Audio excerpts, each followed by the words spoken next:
So this week we've Llion Harries from Wales. That's how you pronounce it, isn't it? Llion? Yeah, you got it.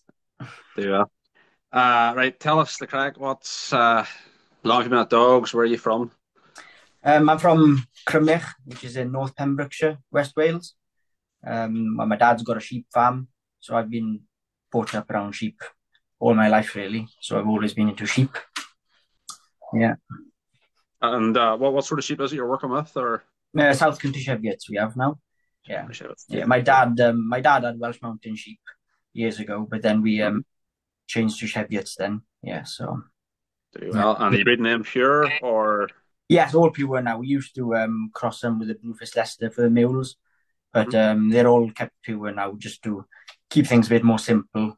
But we sell a few rams every year as well, so that's a bit of an interest as well, I suppose. Right.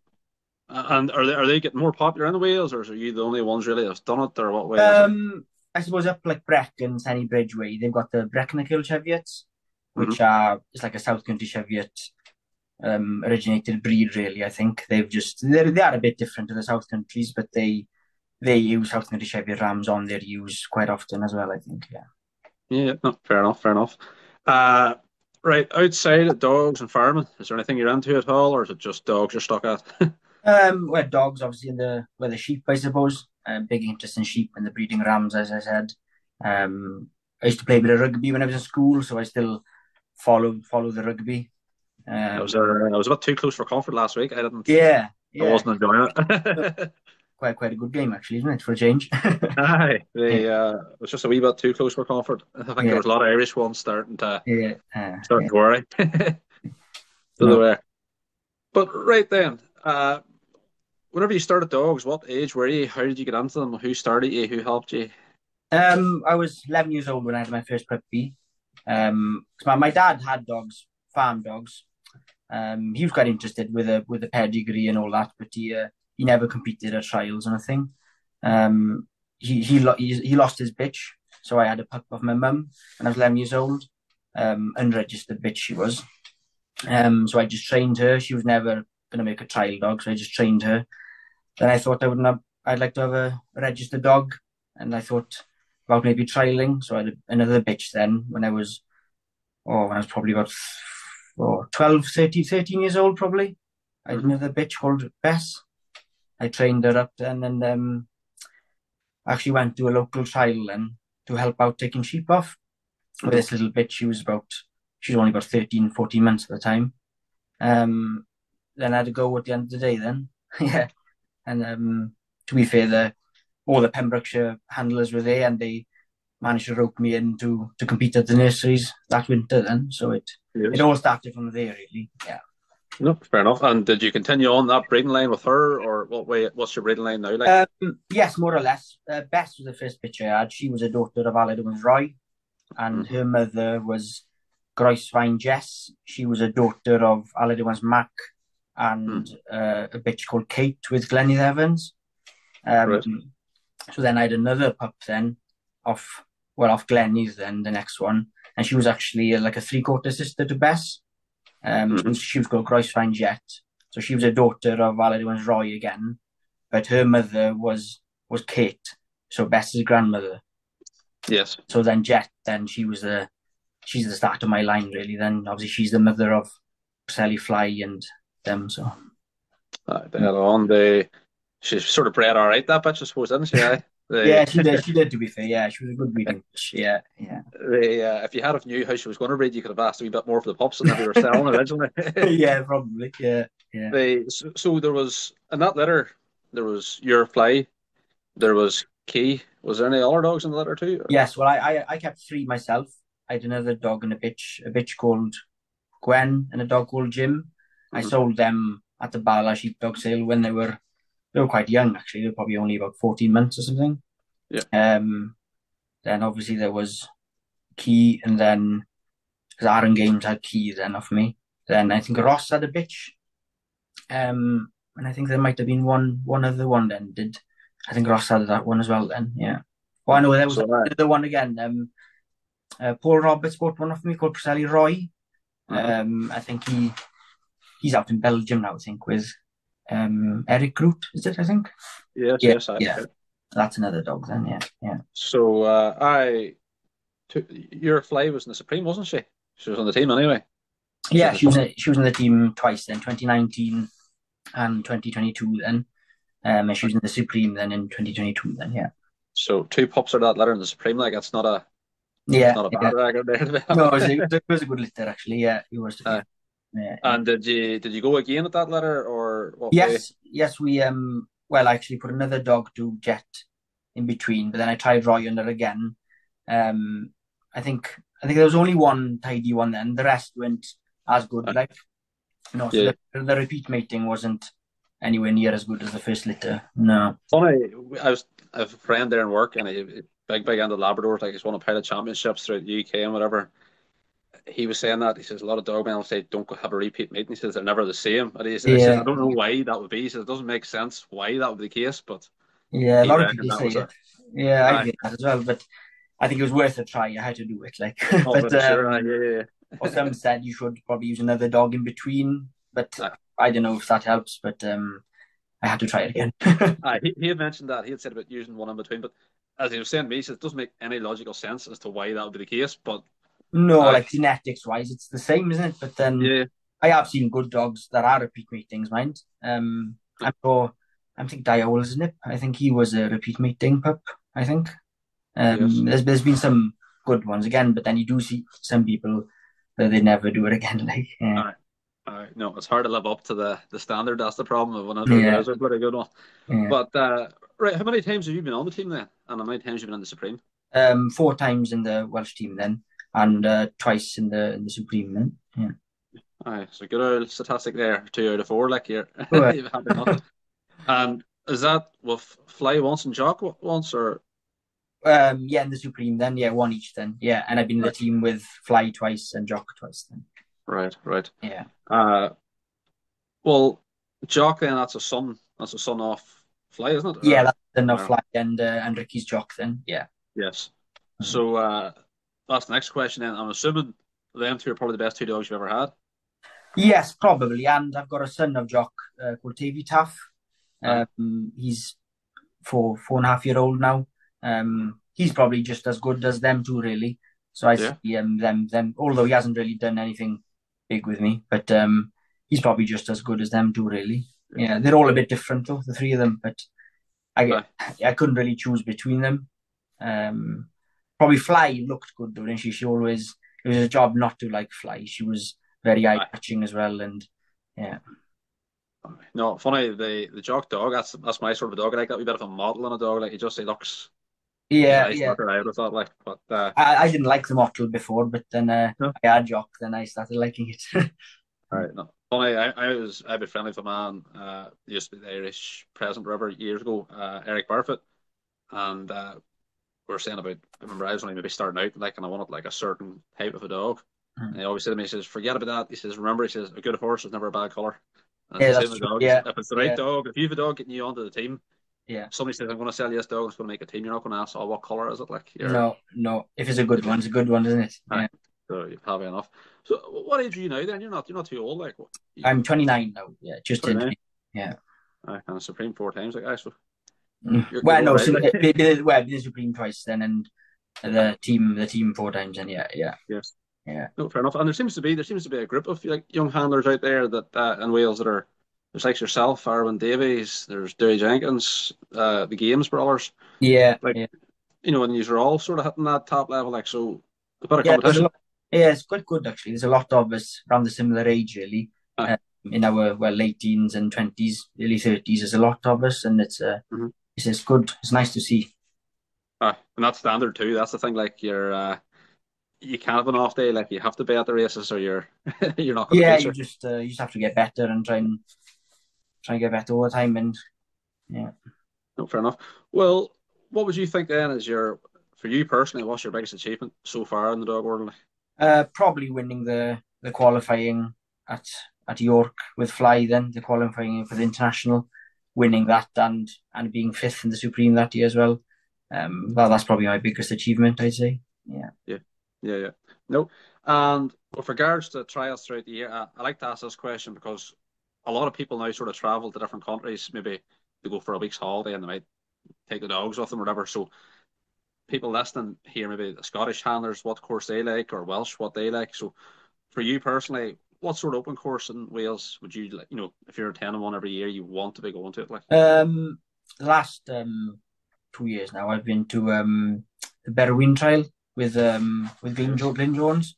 That final it's big. Yeah, it's a difficult course. That's probably the best course I've seen. Probably the Open Trials. Yeah. Only I was looking it up, and then I was told like is the final maybe a couple of weeks later or something like that. Or Yeah, they have the qualifying. I think they have 4 fields, I think, and 2 sessions in each field. So you can have a few runs, and I think this is the top 3 from each session or something goes to the final in a few weeks. Then so. that was the thing. The only thing that put me off. I was thinking I'd like to go into it, and I thought if you did make the final, then you'd have to come back in 2 weeks' time again. So I was like, frig us. But I know at some point I wouldn't mind going to it. That looks a hell of a course. Like it's nice to just watch, to be honest, because it's so far, like, and it's where the ground is and unreal, really. The distance, it's yeah. How many yards is it? Or I'm not sure, to be honest. It actually yards, but yeah, it's like an international sort of size anyway. Like it's. Oh yes, it's yeah. No, fair dues. And with regards to the internationals, then what courses have stood out to you over the years that you think? I liked the course last year. Then the one in Bigger, I thought that was a nice course. Obviously I didn't qualify for the final, but the qualifier and the final it was a good course, I thought. Yeah. The qualifier was nearly bloody more difficult than the Supreme itself, just because there was a lot of dogs missing the. Yeah, because we're down the field a bit. There were a lot of dogs looking for the distance. They're looking the big, the that big was quite day. nice, really. Your dogs couldn't follow the boundary at all, really. So your dog to be able to find the sheep, or you had to pull them in or push them out. So it's good to have that, I think, definitely. Yeah. Bloody caught dogs out, and that's the thing. A lot of them dogs maybe were caught out. If it had been the big day they were running off, for example, they'd probably have been all right because they would have filled the field. They'd have most likely got their batches. But I know that bloody caught. It showed the good outrunners anyway. Like it was, Oh, it did, yeah, definitely, yeah. Because I suppose you don't want the dogs that are following the borderline to be in the final, really, don't you? So, yeah. So you're handling then. What type of handling would you have? Are you working with dogs that are, real, machines of dogs, or do you like something maybe nicer or flanking, or what way? I wouldn't say my dogs are really flanking types, really. Yes, a job to say. I like to let them do the work themselves a bit, I suppose. I like them to balance. They're probably not that robotic, really. They're quite. They do the work thing a bit. Yeah, a bit more work, like, I suppose. Yeah. But obviously, if I give it a command, I want it to take it as well. Yeah. But mainly it's work, like, and I like a dog that can work a sheep and take the sheep as well. I don't like to beg it on too much. Yeah, I prefer slowing it down a little bit rather than having to call it on too much. Yeah. Something we bit of poke behind it, like. Yes, but then also I like a bit of feeling as well. So trying to get that balance is difficult, isn't it? Yeah. So many dogs would you have then in the year? If I always talk about batches of pups. So in any given year, how many pups would you maybe try to get in? It varies a bit, really. I try and breed 1 or 2 litters a year usually, and I get the odd stud pup back as well, mainly. So it's anywhere from, as I said, 7 to 10 pups a year probably. Yeah. Hopefully. I'll sell some then partly trained ones, keep some on myself to train to sell, and run the odd one in the nurseries, and yeah.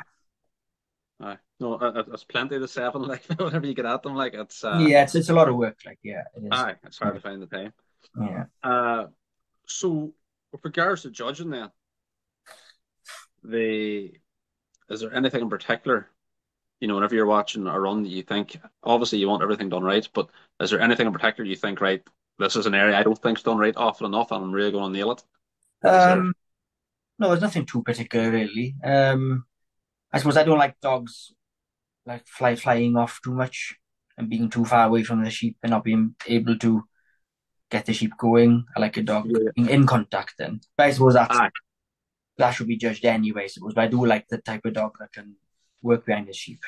Yeah, no, you do see it there. Some dogs that they're miles off the bloody sheep, like, Yeah, and yeah. they're only, I know you see it plenty. But uh, with regards to trials, then, like see your nationals and anything like that. Is there any changes or anything like you don't have to say any, you don't have to say you do if if there's some people don't think there's any changes, some do. Um, no, no, there's no changes really. Just I think people need to talk more about judging as well. I think, and probably try and do more judging seminars and um to get the knowledge out there more. I suppose about everything because there's so much to learn. I think it's um it's a lot to having to take in. So yeah, There's a big difference too from judging, standing at the side of the field watching, talking away to your mates, and actually sitting and judging. Like there's things you see when you're properly judging that you don't really notice whenever you're sitting yeah, at the side of the field.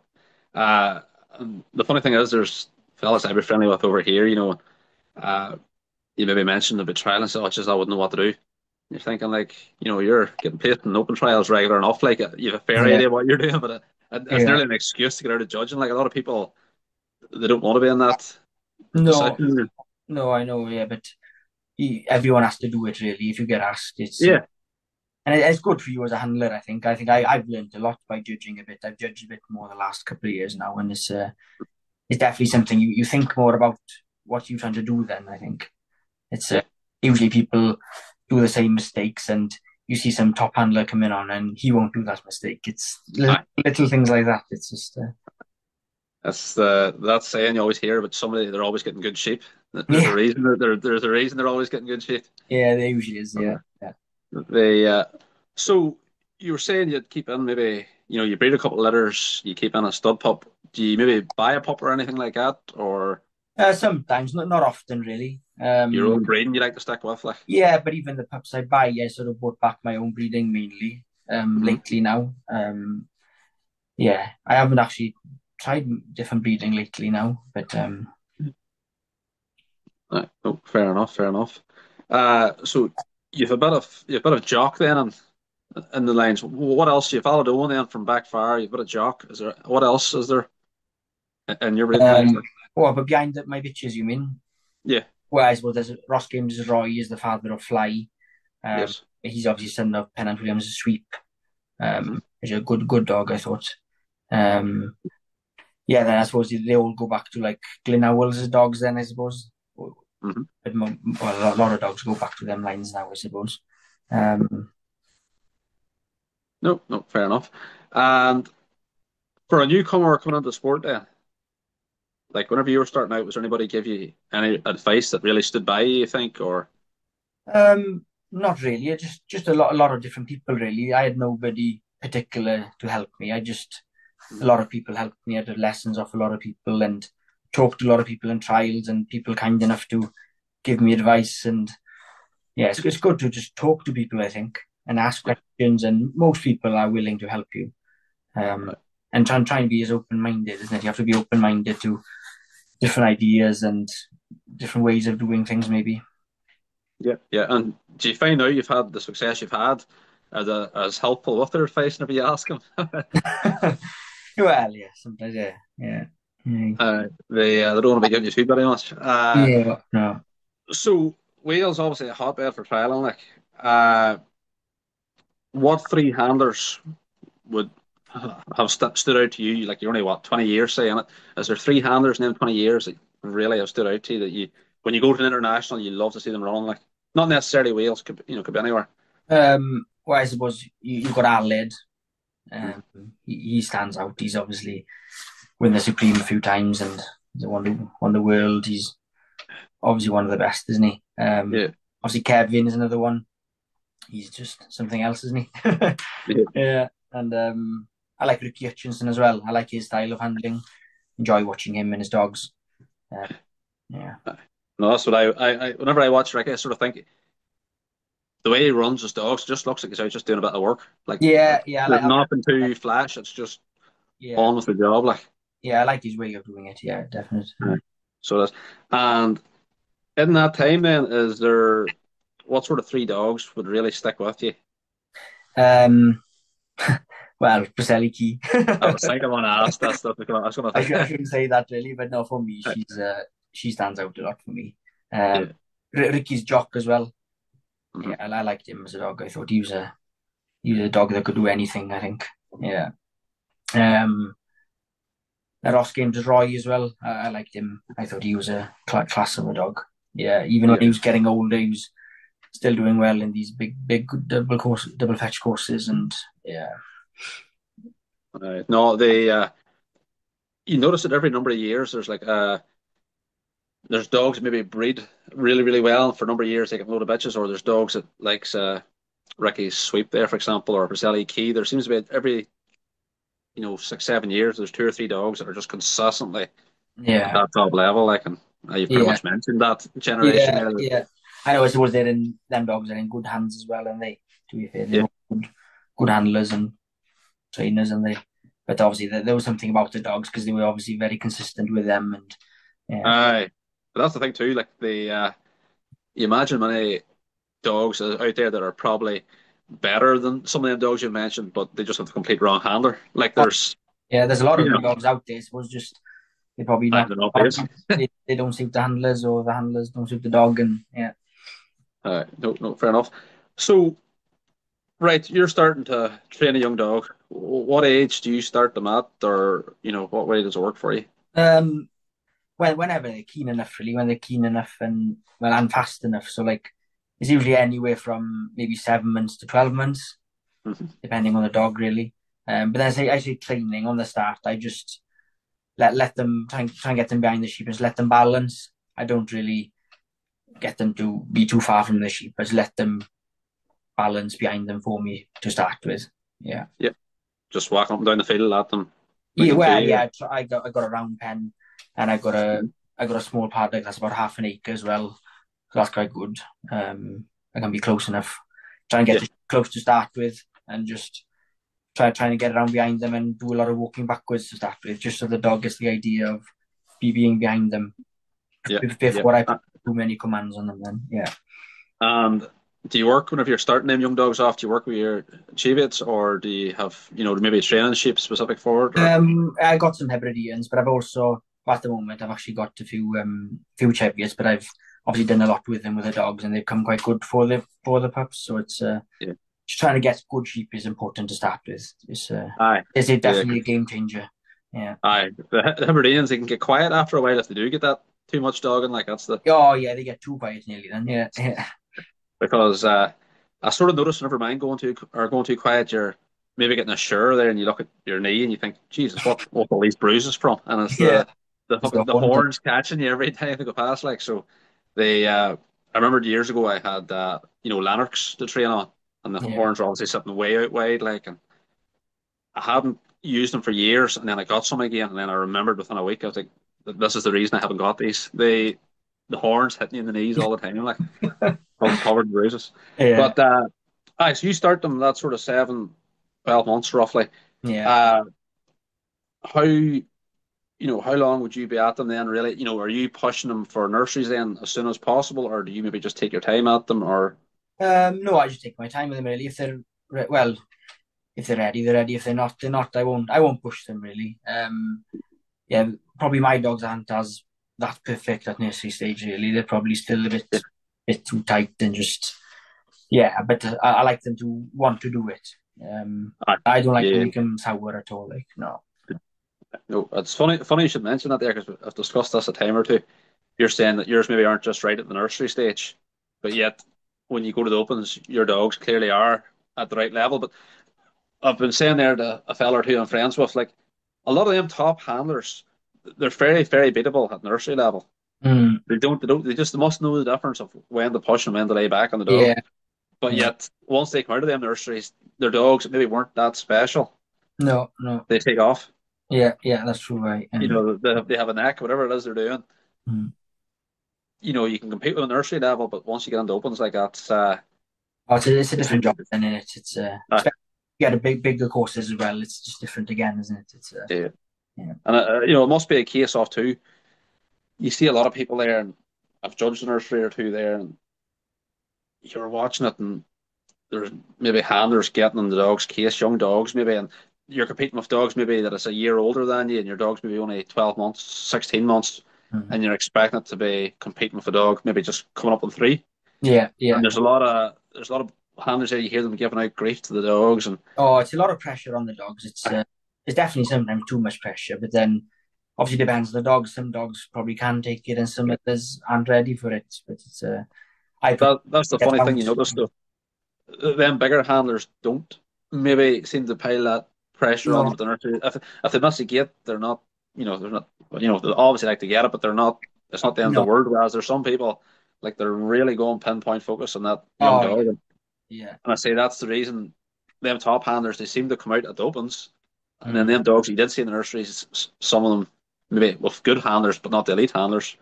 Uh, that seems to be the end of them after the nurseries. You don't really. Yeah, yeah, yeah. So it's what you want. Well, I try and look for a dog for like 3 years old up to 9, isn't it? Rather than trying to get a dog at 2 year old that's perfect. Isn't it? It's Aye, yeah, idea. yeah. Anyway, that's what I try and look for. No, fair enough. So, what bitches have you got there now at the moment? Then your fly bitch is she's done for breeding purposes now, wouldn't she? Yeah, Like, she's 11 now. She's had 5 litters, so I won't breed from her again, obviously. But then I've got a daughter of Fly. Then she's actually my sister's bitch. She's a daughter of Fly and Robert Ellis's Todd. mhm. So she had a litter with us last year. Then we put her to Michael Longton's Routenbrook Max. Yes, yes, Yeah, so I've got 2 bitches from her now. They're about 12 months. So I got her as a breeding bitch. Then, but lately now I've actually bred from a few bitches that I've sold. Like I've bred from them and maybe ran them in nurseries and then sold them. Uh, yeah, so the only breeding bitch I've got now is this daughter of Fly. Then, yeah, yeah, yeah. No bar. What was the Max pups like? yeah. Then I got 2 of them. They're 12 months now, and I like them so far. Anyway, they're not doing much yet, but there's something I like in them so far. So Because I have 3 of them coming, and they are out of a. Aye, is it the same way bred as your Porcelli flies in it as well? oh yeah, well they'll be like full siblings. Todd, Yeah, aye, from Todd, a different bitch aye, then, like yeah, from a sister, like yeah. aye. There's something. I think that's the way they are to Michael's Max, and then I also have 3 from Sean Proctor. Oh yeah, so from the same litter again, from the fly Aye. pod bitch, from a different bitch then, yeah. And so there was 6 of them there where you're flying it, like so. They, Good luck. I was going to say you'd like to hope one of them would. Well, the only issue is they've me working at them rather than one of the elite handlers. But you'd like to think, yeah, you'd like to think there'd be something on it. You'd hope, Yeah, hopefully, yeah, fingers crossed in it. Yeah. And no, I had the 3 Jonas and took them to sheep maybe the first 2 or 3 times, and they never looked near sheep. And I was like, the breeding's there. They're gonna. They go well. Look, don't start shitting yourself yet. But Yeah. took them out then. I maybe had them come in 6, 8 weeks then. Since I bought them, and I took them Hmm. out one weekend, and all 3, whatever the hell happened that day, all 3. I took them out separately. All 3 took off that day, but prior to that, they had no interest. But So you see that it's like a switch sometimes, isn't it? Just one day something switches in the head, and they're full of it, aren't they? Yeah. they're Mm. mad keen. But the only bloody problem I had was they hadn't been keen, so I had no rope on them or damn all, and they were in a decent enough sized field, so it was a handle on trying to get the buggers back again.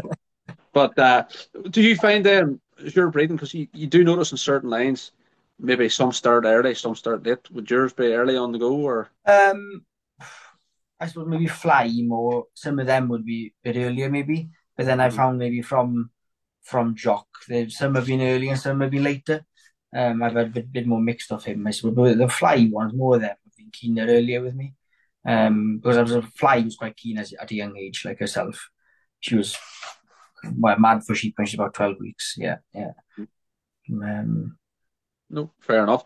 Well, there's a lot of new handlers and stuff there, and they're messaging through, to the YouTube page, or whatever.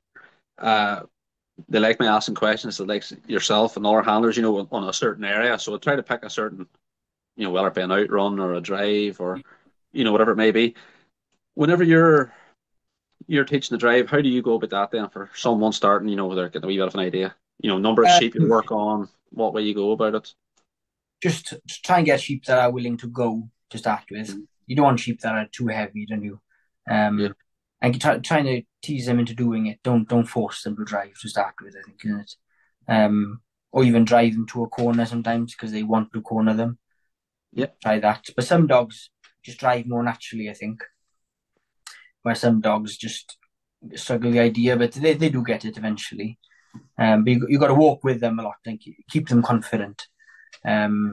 With me, I try not to slow them down too much either. If they're going too fast, I'll let them go too fast, as long as they're not obviously hounding the sheep. But just let them just get on with it a bit, and not trying to get them to drive too slow to start with. You're not being too particular. And I don't try and flank them too much either. When I teach them to drive at the start, just let them try and line them up, and hopefully they should be able to keep taking them away. Yeah. And what sort of number of sheep would you be doing that on for? Well, anywhere from 5 to 20, really. Yeah. Yeah. And do you find there's maybe a certain dog is pushing on? Does it suit them better on that bulk? Maybe that they're not. Yeah, sometimes. Yeah. Especially if they want to go away as well. If the sheep are happy to get driven away, like, and the dogs start to follow on, and next minute they're taking the sheep away. Yeah. No, because I know sometimes there, if you have a young dog that's quite pushy, if he's on the M4 or 5 and you're trying to drive, it's just whereas at least if you have a bunch. Yeah, the sheep. Yeah, I know what you mean. Yeah. So and like, do you find, your line? Are they maybe more a natural outrunning sort of dog? Are they more a driving sort of dog? No, they're probably more like a driving type. I wouldn't say they're natural outrunners really. Yeah. Or whether that's my training, I don't know. But they're probably more natural driving dogs, I'd say, all in all. They can. I wouldn't say they're natural outrunners. Fly is probably more natural outrunner than Jock. Jock was less natural as an outrunner. But it's nice though too. Like, whenever I see a pup, like, right, you want your young dog to go out and give room and whatnot, but for me personally, it's hard to beat that dog. Whenever you see it at a trial, even, they just put the head down and walk on. There's a real drive, a nice drive in them. Like, it's hard to beat that. Like, I prefer them types myself. Something that can get to its sheep and walk them on. No, fair dues. So, nursery final, the nurseries this year past, had you anything in it, or? I actually won the local league here with a bitch, but I sold her before the South Wales nursery final then. So I was in reserve place with a dog I had. One of the fly across Neil Gillen's boss pups then. I ran him, but then I had no luck in the South Wales with him. But he was still too young, really. He's young enough for next year, so. I'll go again, Adam. Yeah, I got two dogs, so I'll probably have two of them for the nurseries again this coming year then. So you're working in. You're saying you've that young dog 4.5. Is that Taff? Did you say that was? Yeah, that's Taff. Yeah. You have Taff, and then you have Jock. What age is Jock now? He'll 7 or 8. Jock, he'll be 9 this summer now. Yeah. Right. Yeah, he'll be 9 in July. Yeah. So that'll be the two dogs then, Jock and Taff. The two dogs. Jock and Taff will be my dogs for this year. Then then I got. Well, I'll definitely keep one of the fly because Neil Gillen Boss's pups. Then they're coming up to 2-year-old in May, so maybe next year I'll have one of them. Hopefully, yeah. So they're pleasing you obviously at this stage. If you're thinking you'll be keeping one of them, I quite like them. Yeah, but they're obviously still young and they got a lot to prove again. But there's one of them. I think I've decided to keep them anyway. But smooth coat or the rough coat? They're smooth actually. Smooth coat. Yeah. Fair enough. They would that be something you would tend to go for, like the smooth coat, or do you just it doesn't really matter? I used to go for the smooth coat pricky ears, but now I don't care now. As long as it's hard enough to find a good one. But then if you take out long coat, tricolour, then you limit your chances of getting a good one again, don't you? I think you've got to. Yeah. So lately, I've actually used for the last 2 dogs I've used. They've been rough coated. So. No, fair enough. So, what's your national this year? Where's that at? Or it's up in North Wales, the national this year. Yeah. And has it been ran on the national before? Or is it a new area? I'm not sure actually. I'm not sure if it's been ran on before. No, I don't think it has. No, fair enough. They funny. This will be the world trial qualifying year for you as well, or do you have a separate But we have a world trial? separate trial. We have another trial for that anyway, so that we'll have another chance then. Yeah, yeah. So. Funny. I like the way you used to do that because well, you could have shit luck on both of them, but at least if you have bad luck on one, you have at least a bit of hope you could have. Yeah, yeah. I don't know. It's a good thing to have. I suppose it's more trials, more practice, and you like. So there's so many good handlers that don't get into the team, and it's nice for them to have another chance because they're obviously good enough. It's just a bit of luck on the day, bad luck. It's anything can happen.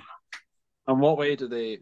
What way do you become eligible for that world trial qualifier? Is that just whoever makes a national that year gets to run in it, or What for the qualifier? You mean? No, for your there's a different.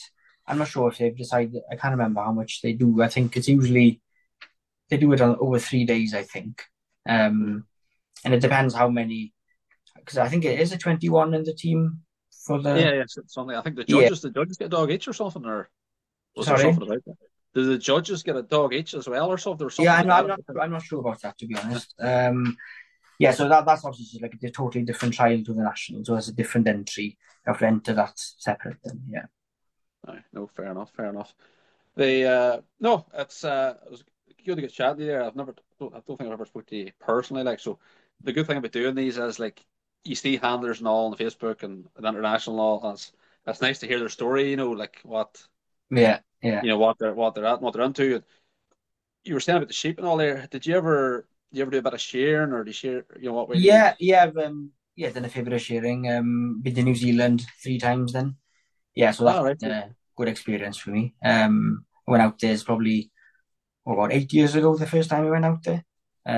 So it was them years, I suppose the dogs were yeah, they didn't have any work over winter with me. Yeah. But So you'll be putting out right numbers then. You'll be if you've been in New Zealand three well, times. Like, no, I'm yeah, not. No, I'm not. I'm nothing. I'm not that fast, but I can cheer. yeah.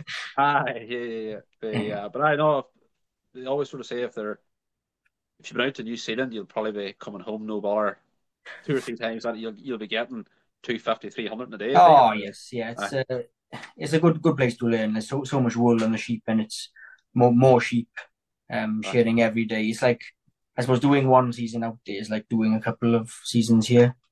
yeah, And there's no cheating. You've got to start on the belly on everyone, and aye, it's good to get your positioning right. Yeah.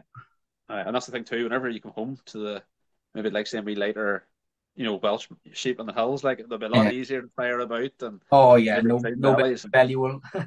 Yeah. Aye, they Mm. well, what over here we're £2 or actually maybe slightly more sheep now. What are yous in Wales for? It varies a lot, really. I suppose some of the hill places, smaller sheep with a lot of sheep, still probably only like 110, 120, and then it probably Jesus. goes up to about £2. It varies quite a lot, really. There's a lot of shearers in Wales as well, especially Yeah, around mid Wales, North Wales. yeah, So there's plenty of shearers, but then over here in West Wales, South West Wales, and there's not many shearers around here. So yeah. there's plenty of work, I suppose. Yeah. No, funny.